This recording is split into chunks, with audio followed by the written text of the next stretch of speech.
Hi, I'm Lorian Pratt with Quantellia, and I'd like to talk today about how we can argue a bit more constructively as we look at very complex issues like the economy and like tax policy. So in a previous blog and video entry, I've talked about how we can use a visual interactive simulation to look at the effect of different income tax policies on the economy as a whole. So I'll go through that really quickly here. And then I want to talk about how, if we disagree about how the economy works, how we can have a more constructive conversation about that and really start to get our arms around some of the unintended and intangible consequences of different choices that we might have. So as we talked about earlier, we might look at the impact of different tax policies, one that's roughly similar to what we have in 2012, and the other two policies are those that might be construed as are being proposed by the two presidential candidates. So the question is, number one is how those policies impact the economy. And then number two, let's say we disagree about parts of this economic model. How do we go through having a really constructive discussion about that disagreement? So that's what I'll show you today. So we'll start by looking at this base income tax rate just by way of review. And let's take a look at what happens to the unemployment rate shown in the upper right here and the GDP when we run a model, run a simulation of the economy with that tax rate. What you can see on the left-hand side here is that both the GDP shown in blue as well as the unemployment rate start out with some fluctuation. But then what they've done is they've steadied out into a stable position. Here the unemployment rate is 7.86% and the GDP is about 12 trillion. Now, as we've talked about, these exact numbers don't matter. What we're trying to do is get to a place where we can have a constructive discussion about how just the puzzle pieces of the economy fit together. How does this machine operate? And we'll adjust the numbers so that they're accurate as we move forward. But this is just basically the basic mechanism. So as I did before, let's take a look at what happens when we have a slightly different tax rate. In this structure, what you can see is that lower income earners are going to be at a higher tax rate than we had before. And then overall, high income earners are actually going to be, to make up for that, at a lower tax rate. So this is kind of the trickle down theory. If we reduce high income taxes, how does this change what's going on? So what I'm doing here is I'm just changing our standard tax rate to this high income tax reduction formula. And then we will see how that changes the behavior of this model. So I'm going to switch back to this macro summary. And what we can see is it's been running all along, and what's changed is that the GDP has dropped a little bit, and the unemployment rate has also gone through a little transient fluctuation. But things seem to have steadied out again, and where we are at now, according to this model at least, and we'll talk about how we might argue constructively about whether this model is correct or not in a moment, but we can see that the unemployment rate has gone up a bit, and the GDP has come down a bit. So what happens if we switch to this mid-income tax reduction approach? So now we have pretty low taxes on lower and middle income earners, but much higher taxes on these high income earners. And again, I'm just going to make a change so that we can take that into account. Oops, I had a typo in there, so I'm fixing that typo. And once we've made that change, now let's go back and see what happens. So you can see what's immediately happening is the GDP really went very, very high for a moment there. I don't know if you were watching it on the right-hand side here, but the GDP went up. The unemployment rate, again, went through this transient fluctuation. And now what we see is a lower unemployment rate and a higher GDP. So you can see that higher GDP as reflected by this again, this turquoise or blue curve on the left-hand side here. Okay, so that's according to this model, and I'm not saying this is correct or not. Really what we're just saying is that according to this model, with the assumptions that are built into it, we do get a more successful economy measured by unemployment rate and GDP if we have these higher taxes on the wealthy. But let's imagine we disagree with this. Let's talk about how we drill down into this model and start to have a constructive discussion about what's going on. Up until now, these kinds of very sophisticated, complex, time dynamic temporal simulations really weren't something that us non-economists could think about in a constructive way. So what Mark and I are proposing at Quantellia is that we can start to have this level of sophistication by using these very visual models that's accessible to us all. And instead of arguing in terms of language or text or numbers, we're going to get beyond the numbers and we're going to talk about the structure of the model. So how do we do that? I'm going to stop this simulation and I'm going to switch over to a view of how businesses operate. And just to make this point, I'd like to just show you a little piece of this model, and we'll focus in on a very specific part. And the idea is that we can have kind of a systematic conversation around the whole model, not just one part of it, as I'm going to show today. But we'll just use the same procedures as we argue about the different parts of it. So let's start by looking at this box that's called labor efficiency. Labor efficiency just says how efficiently we can produce things. So imagine we're producing a loaf of bread. If we have a high labor efficiency, maybe it takes 3 guys to bake a loaf of bread. A low labor efficiency means it takes 10 people to bake a loaf of bread. Now, labor efficiency hooks into labor input. So labor input says, okay, given a particular level of labor efficiency and also a particular level of production, the number of loaves of bread that we want to produce, how many people do we need? So the labor input is just a count of the number of people required. So if we want to bake 100 loaves of bread, if we have a low labor efficiency, that might take 100 guys. And if we want to bake 100 loaves of bread, a production of 100, and we have a high labor efficiency, then it might only take 20 guys.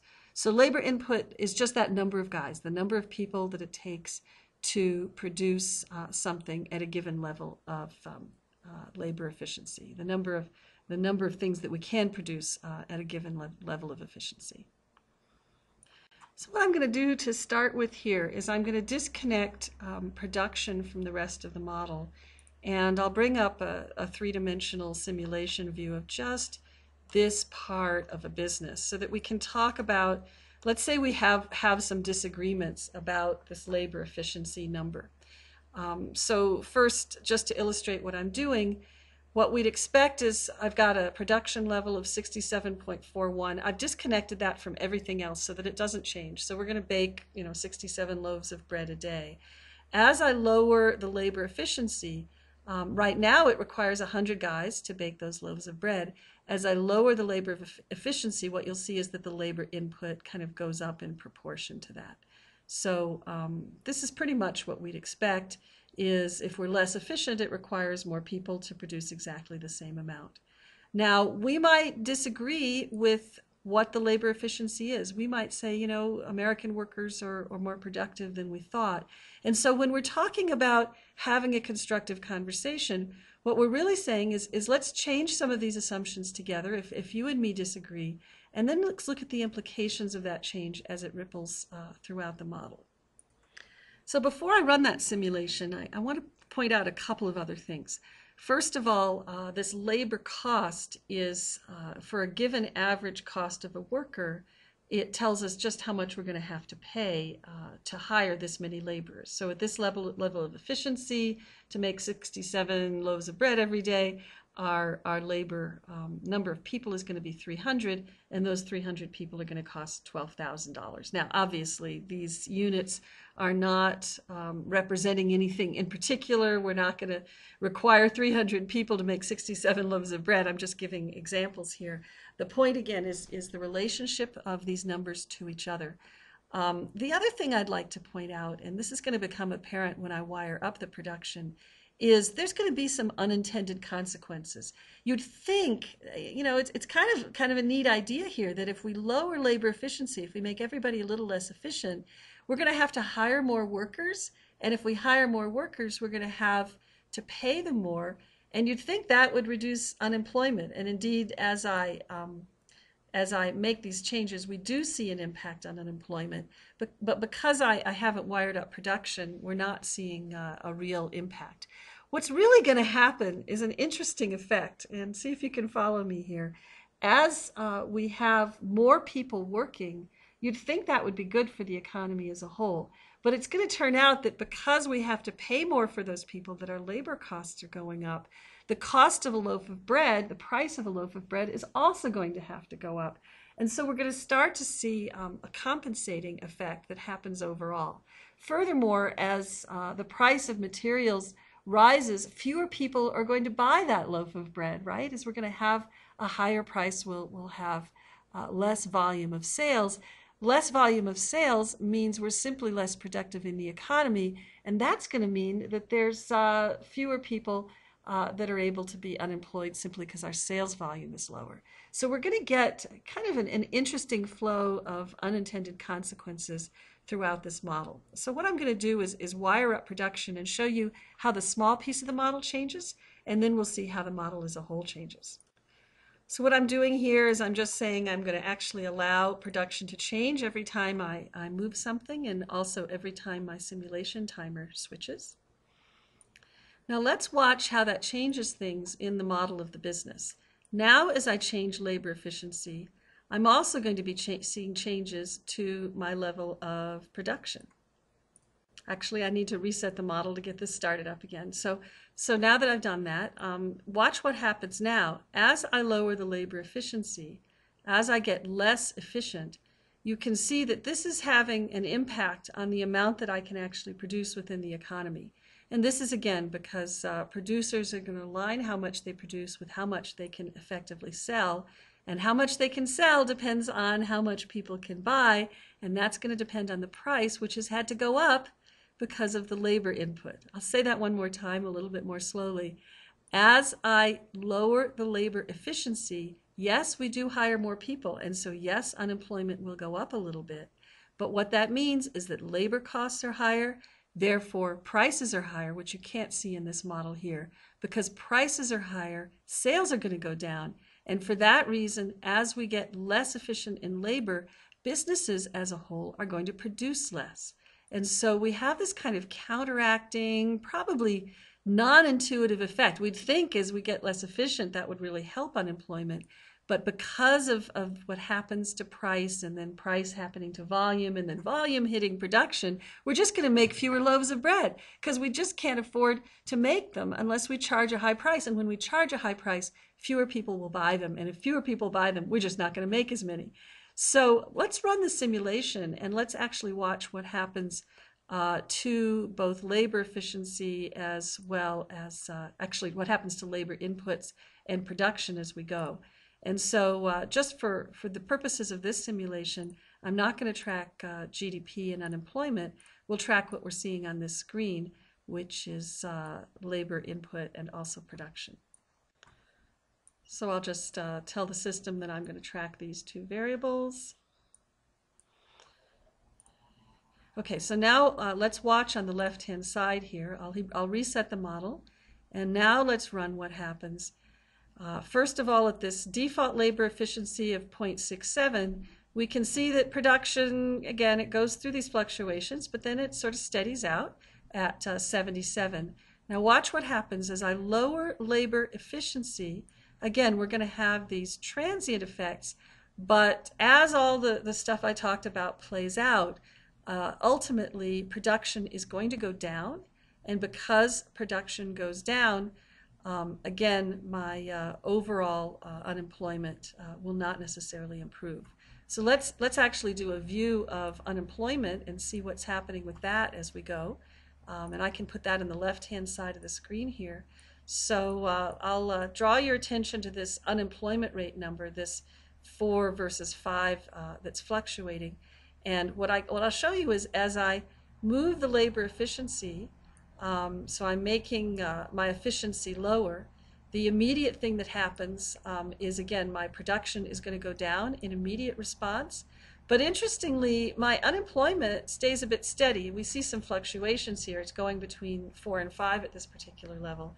But the production in the economy is much, much lower. So the question is, what happens if we raise labor efficiency and we become more efficient? We'd think that we'd have fewer employees, because we're more efficient. And the question is that going to mean that the economy steadies out? So what you can see here is as I've made changes to the labor efficiency, my production rate has really started to take off. And again, this is under this tax plan in which we are taxing wealthy people at a very high rate, and then or a higher rate than usual, and then we have a tax reduction for middle income people. What you're observing here, though, is now production has gone back down again. We've made some production adjustments. And finally, it looks like we've hit a bit of a steady state. So production seems to be steady around 7.8 when we have 0.78 when this labor efficiency is at 53%. Now, what's going on at the higher level? Unemployment, interestingly, at this level of efficiency, labor efficiency, which is a little bit lower, unemployment at this point is actually lower. It's down to 4 or 5% with a similar GDP as to what we saw earlier. So again, this is what we can do in order to experiment with the impacts of different assumptions. We looked at two things. One is what happens with different income tax rates on a model where we don't change how the economy works. Then if we think, hey, you know, this model isn't necessarily an accurate reflection of reality, we can start to have some more informed conversations. We can say, look, is this labor efficiency the right level? Does that accurately reflect what's really going on in the economy? And if we're wrong about that, if we want to disagree about what the labor efficiency level is, what happens if I'm right and I think labor efficiency or productivity is up at 73%? What do we think the implications of that are for unemployment? And then if we switch tax policies, does that mean we should choose a different tax policy instead? Or is this mid-income tax reduction is good? So we'll do one other thing just for fun, which is to say, okay, we're running along at this different level of labor efficiency. It's up here at 73%. Let's get really efficient and see where that leaves us. This gives us a very high unemployment rate. A question we might ask is, okay, let's assume this model of the economy is correct. Maybe high income tax reduction would be a good idea in this particular circumstance. So let's try making a change here and see if actually a high income tax reduction policy would be a good one when we have different assumptions about the efficiency in the economy. So I've just changed the tax policy, and you can see there's an impact on labor input and production. But let's change this to track the unemployment rate and the GDP. So I'm gonna remove these two, and I'll add the unemployment rate to the list here. And then I'll also put GDP in.